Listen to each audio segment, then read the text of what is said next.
Здравейте! Бог да ви благослови, приятели! Имам подбуждение от Божия дух да кажа нещо. Знаете, че всеки от нас е воден от духа. Дай Боже всеки да бъде воден и да имаме подбудата от Божия дух, както сега в момента аз чувствам, че трябва да кажа неща, които трябва да се чуят, защото по заповед на Бога го правя. Приятели, това, което искам да кажа е към всички християни, които оставиха Бога, забравиха Бога и тръгнаха по своя път, сякаш Бог не съществува за тях вече, или Бог съществува, но какво да направим сега? Аз искам моя път да си ходя, да си хапна, да си пина, да си живуркам, както аз искам. А па докъде стигнем? Па когато стигнат до злото, търсят Бога. Приятели, усещам вътре в себе си, че Божият дух иска да говори към тези хора. Разбира се, не изключвам мене, но трябва всички да чуем това послание. Върнете се, каза Бог при мене. Всички, които се отклониха от Бога, забравиха Бога. Забравиха какво добро Бог им стори, как ги изцели, как ги благослови, как ги вдигна, смъртта ги вдигна. Как им правил и продължава да им прави добро. Защо ние оставаме Бога? Защо църквите по лицето на земята, не навсякъде, разбира се, но повечето църкви гледам, са празни. И в Огняно има някои са отстъпили, разбира се, не изключвам огняновци. Но говоря в световен мащаб. Много хора вече се заблудиха. Заблудиха в светското, плътското, човешкото, трупане пари работа, някои коли, жени, наркотици. И оставаме Бога и забравяме го, не осъзнаваме, че сме поели по този начин пътя към ада. Бог иска никой да не погине. Бог иска да си спомним за Него, колко е добър Бог. Колко добър Бог имаме, жалостив, милостив. Вижте, Бог може, ако иска само, Бог може по насила да направи така, че всеки да падне на колене пред Него. Само с една дума ще стопи всичко. Но Бог Той не е лош. Той не е диктатор. Той ни дал свободна воля, с която да изберем Него, а не света, а не всички онези глупави неща, светски неща, които ни водят все надолу. Защо е нужно да се отклоним от Бога? Как толкова бързо забравихме Бога, който до вчера ни е изцерявал, благословял, спасял. Изведнъж забравихме го, нямаме зор и нямаме вече никаква нужда от Бога, няма да ходим на църква. Внимавайте, приятели, нека да внимаваме, както и аз.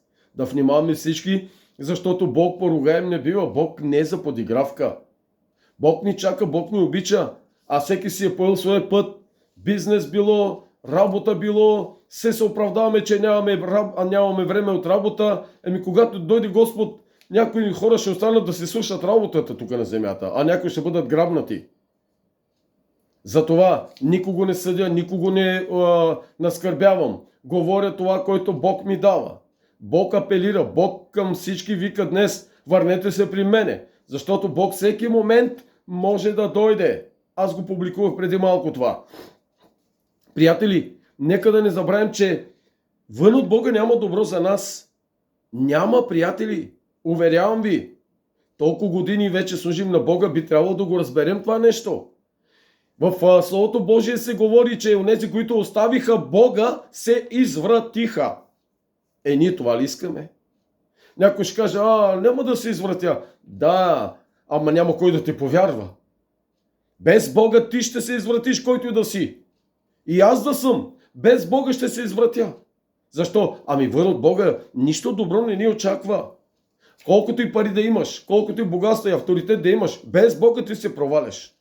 Без Бога аз се провалям. Затова онези, които го оставиха, се извратиха. Защо?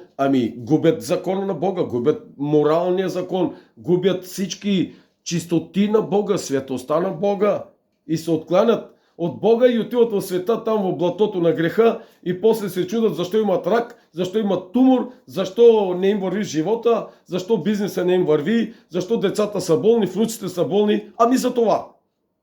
Ето за това е, че оставиха Бога си и после търсят добро. Няма добро. Вън от Бога няма добро. Нека да бъдем внимателни и разумни, приятели. Тези, които оставят Бога, се извращават. Няма значение колко умен си, колко висше образование имаш и колко пари имаш. Това нищо не спира. Това не оправдава. На човек, който вече се е отделил от Бога, го чака извращение, грях, последици от греха и докъде ще стигне човека? Естествено до лош край. Бог призовава всички тази сутрин. Точно сега и казва: спомнете си, че вие сте моите деца, казва Бог. Върнете се. Върнете се при мен и не стойте в греха. Каква полза имате в греха? Толкова години сме били в света. Не кандисахме ли вече? Толкова ли желание имаме? Все в греха, в греха, в греха. Дайте да спрем с този грях вече. Ние докато сме на смята ще грешим. Но когато е волно, е едно. Когато е неволно, е друго. Затова нека да не вършим волни грехове. Да бягаме от греха, който ни сплита. Бог иска всички да се върнем при Него, защото когато дойде Бог, всички ще извикат, но не всички ще се спасят, приятели. Защото Господ казва: защо ме зовете постоянно, викате към мене Господи, Господи, а не вършите това, което съм ви заповядал? Простете ми за дързостта, но усещам вътре в себе си, че Бог идва скоро и много хора ще заплачат за това, че няма да бъдат спасени. А Бог не е виновен. Бог иска да ги спаси. Завършвам с един пример с цар Навуходоносор. Който е чел Библията, знае за този цар, когато Бог благослови толкова много, че той накрая забрави да благодари на Бога, че Бог го е благословил. И каза: ето вижте, на своите слуги там придворни, вижте какво постигна ръката ми. Вижте това всичко аз направих, моята ръка направи. И Бог от небето се обади и каза: царството ти се отне от тебе, царю Навуходоносоре. Защото не ми отдаде слава. Ти ли постигна това или аз ти го дадох? Но ако аз ти го дадох, тогава аз не го дадох да прославиш себе си. Амен. И той, самият цар, се превърна в чудовище, което лазеше по тревата и обираше росата, сутринната роса по тревата, и беше си изгубил разума до момента, в който погледна нагоре към небето, отдаде слава на Бога и се върна разумът му, изправи се и вече не приличаше на чудовище, а на човек разумен, който отдаде цялата слава на Бога, защото всичко от Бога, чрез Бога и за Бога. Ние това ли искаме да ни постигне, да не бъде, казвам? Ние това ли чакаме, приятели? Защо си мислим, че като имаме пари не ни трябва Бог? Защо си мислим, че като имаме здраве не ни трябва Бог? Вие забравяте ли, че всички сме в ръката на Бога? Той дава, Той взима. Бог дал, Бог взел. Цялата ни цел на тази земя, 100 години примерно, които Бог ни е дал, има цел. Бог ни е дал живот с цел, а целта му е да служим на Бога и други да приведем при Него. За спасение. Златният стих това ни говори.